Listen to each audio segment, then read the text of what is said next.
ပါဒီမွေးနေမှာလာဆုံးမဲမဲနာလိုချင်တာတွေကိုဝဲပြီးမင်းရမွေးနေမှာတစဖန်ကိုနောက်ဆင်အားပေးနေကြတဲ့ပရိသတ်များအားလုံးပဲမင်္ဂလာပါရှင်မတရားလေးစီစဉ်ကိုတင်ဆက်ပေးတော့မှာပဲဖြစ်ပါတယ်ချင်းလေးနဲ့နှုတ်ဆက်မတို့ရဲ့အစင် FM ပရိသတ်များရှင်မတရားလေးစီစဉ်မှာပထမဆုံးအနေနဲ့ဆူတောင်းပေးရမယ့်မွေးနေ့ရှင်ကတော့မကွေးမှာနေထိုင်တဲ့ညီမလေးဖူဖူရဲ့73နှစ်ပြည့်မွေးနေ့အတွက်ကိုဆူတောင်းပေးရမှာပဲဖြစ်ပါတယ်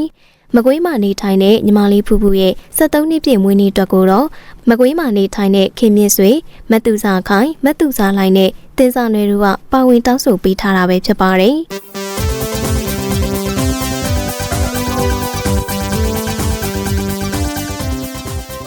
ပရိသတ်များရှင်မတရားနေ့စီစဉ်မှာဒီတစ်ခါဆူတောင်းပေးရမယ့်မွေးနေ့ရှင်ကတော့နေပြည်တော်တက်ကုန်းမှာနေထိုင်တဲ့ညီမလေးတက်ဦးခင်ရဲ့15နှစ်ပြည့်မွေးနေ့အတွက်ပဲဖြစ်ပါတယ်နေပြည်တော်တက်ကုန်းမှာနေထိုင်တဲ့ညီမလေးတက်ဦးခင်ရဲ့15နှစ်ပြည့်မွေးနေ့အတွက်ကိုတော့နေပြည်တော်တက်ကုန်းမှာနေထိုင်တဲ့ကိုကြီးစုံမျိုးသက်ကနေပါဝင်တောင်းဆိုပေးထားတာပဲဖြစ်ပါတယ်ညီမလေးတက်ဦးခင်အတွက်မွေးနေ့ဆူတောင်းစကားလေးကတော့ချစ်ရတဲ့ညီမလေးမွေးနေ့မှာပျော်ရွှင်ပါစေပညာတတ်ကြီးဖြစ်ပါစေဘွဲမြင်မြင်ရပြီးညီမလေးဝါသနာပါတဲ့လို့ကိုလည်းအမြဲဆုံးလုပ်နိုင်ပါစေဖေဖေမေမေနဲ့ကိုကြီးပေါ်မှာလည်းခလေးတယောက်လိုစိုးနေပြီးတောကကင်ဝေးပြီးပြောစရာကောင်းတဲ့နေ့ရက်တွေတော့ပိုင်ဆိုင်နိုင်ပါစေဆိုပြီးတော့စကားလက်ဆောင်လေးပြောပေးထားတာပဲဖြစ်ပါတယ်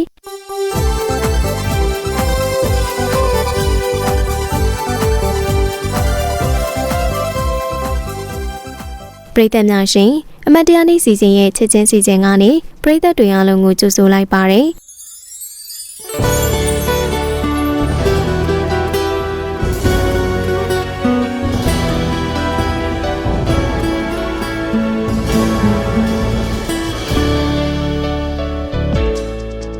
ဒီကနေ့ရဲ့ချစ်ချင်းစီစဉ်မှာပါဝင်လာတဲ့သူကတော့မြကြီးနားမှာနေထိုင်တဲ့ကိုစီယာနဲ့မတ်သစ္စာကြည်ပြိုတို့ရဲ့မင်္ဂလာသက်တမ်းတစ်နှစ်ပြည့်အတွက်ကိုဆုတောင်းပေးရမှာပဲဖြစ်ပါတယ်။မြကြီးနားမှာနေထိုင်တဲ့ကိုစီယာနဲ့မတ်သစ္စာကြည်ပြိုတို့ရဲ့မင်္ဂလာသက်တမ်းတစ်နှစ်ပြည့်ကိုတော့မြကြီးနားမှာနေထိုင်တဲ့ကိုနေမင်းခန့်ကနေပါဝင်တောင်းဆိုပေးထားတာပဲဖြစ်ပါတယ်ရှင်။စကားလက်ဆောင်လေးပြောပေးထားပါသေးတယ်။စကားလက်ဆောင်လေးကတော့ကိုကြီးတို့ဇနီးမောင်နှံနှစ်ယောက်ဒီနေ့ကစလို့နောက်နှစ်ပေါင်းများစွာထိရွှေလက်တွဲမြဲပါစေ။စံပြူသွားကြတဲ့တယောက်ပေါ်မှာတယောက်သစားရှိရှိနဲ့ပျော်ပျော်ရွှင်ရွှင်နေထိုင်သွားနိုင်ပါစေ။သားသမီးမြင့်မြင့်တွေနဲ့တို့ပျော်ရွှင်စရာကောင်းတဲ့မိသားစုလေးကိုလည်းပိုင်ဆိုင်နိုင်ပါစေဆိုပြီးစကားလက်ဆောင်လေးပြောပေးထားတာပဲဖြစ်ပါတယ်။